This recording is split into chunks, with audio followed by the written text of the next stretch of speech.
Donc le thème de Flower Power, nous, ça nous a immédiatement fait penser au rapport entre les plantes et le jardinier. Donc le pouvoir des fleurs est intimement lié au pouvoir du jardinier, qui est forcément le maître du jardin. Et on a donc symbolisé ce rapport en fait, de pouvoir, mais en même temps cette alliance, par une scénographie médiévale qui reprend en fait la série Game of Thrones, que chacun connaît, ou que la plupart d'entre vous connaissent. Donc le but, c'était de décliner la salle du trône de fer de cette série, de la décliner dans une variante végétale, et donc de la reproduire à l'identique en proposant en lieu et place du trône de fer le trône de fleurs, dans lequel chacun peut prendre place après avoir déambulé le long d'une allée fleurie, ornée de bannières en tissu Liberty.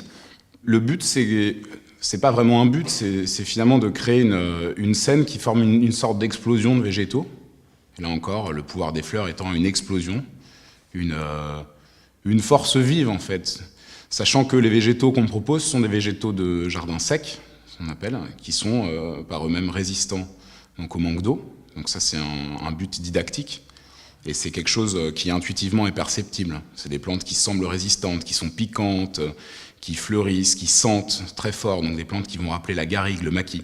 Là encore, il y a une puissance qui va se dégager de ces éléments. Ce qu'il y a à noter, c'est que c'est finalement une scénographie qui est vraiment simple. Donc il y a une allée, une estrade, et donc il n'y a pas de parcours alambiqué. C'est quelque chose qui est très direct et très évident. Simplement, il y a un effet d'occultation au départ dans la parcelle par des jeux de bannières, donc en tissu dont je viens de vous parler.